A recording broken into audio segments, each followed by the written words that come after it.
Okay, hi guys, Mr. Who's the Boss here, and in this video we're taking a look at Hotline Miami 2 on the Playstation Vita.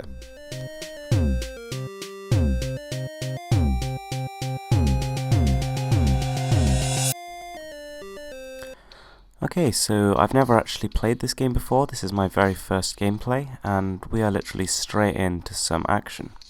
So it's reintroducing us to the concept and the controls, and I'm not sure if this does it throughout the game, but it's giving us pointers towards items on the floor and places we need to go to.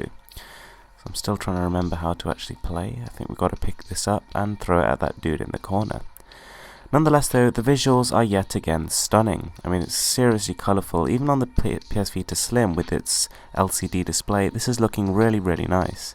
It's also one of the few PlayStation Vita games to run at a smooth 60 frames per second, and that is refreshing.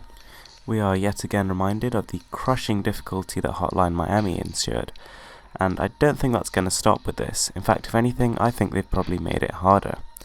So right from the off, you're literally dying in seconds.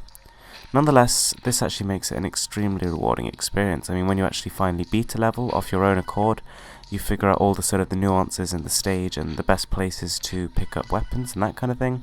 It really is a rewarding experience. You feel like you've really deserved that win. Now, one thing that I didn't really like about the first game was how you sort of went on a mission, returned to the home, answered a telephone call, went on another mission. It was a very repetitive structure, and although rewarding and challenging, it just felt a little bit samey and there was no real progression. So in this game, I'm obviously hoping there will be some of that. Lovely. What a scene. So the game is obviously fairly explicit right from the off. It doesn't really hold much back, and I suppose it's meant for a very mature audience, so that is to be expected, but it's probably gone a bit further than the first game. Anyways, Hotline Miami 2 was released at a £10.99 price tag here in the UK, which basically puts it among the sort of somewhere in between a minigame and a full game.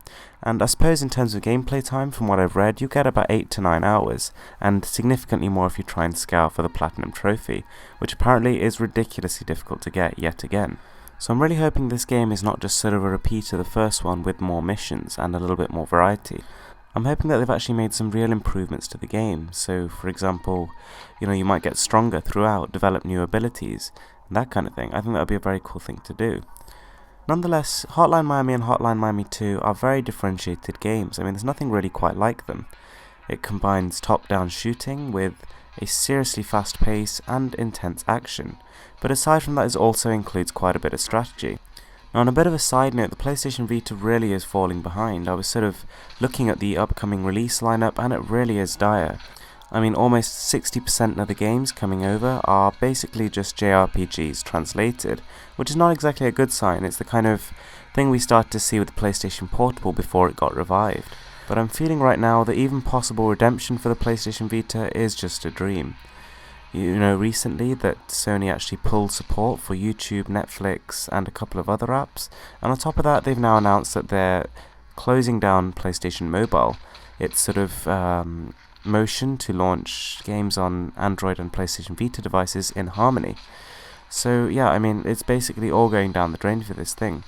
Even though it had so much potential, I'm pretty sure it's over now, and Hotline Miami 2 is one of the last at least reasonably well recognised games we're going to see on the device. Having said that though, it's an absolute joy to play. I mean, it really is something else. And the soundtrack here is just as excellent as the first game.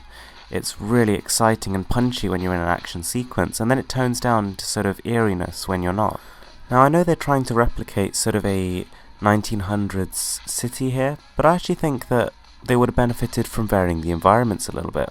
I mean, I think that the first game became so repetitive just because every single building you went to looked the same, apart from maybe just a different layout.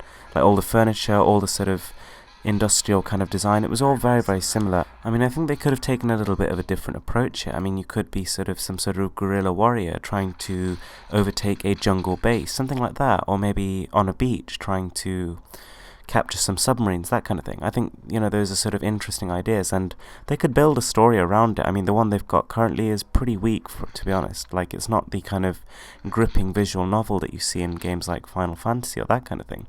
It's not really meant for that. You play for the gameplay. Anyway guys, that's pretty much my first impressions. To sum up, it basically feels like a lot more of the same.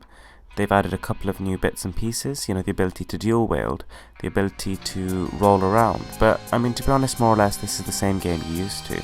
so take that as a good or a bad thing. Thanks for watching, guys.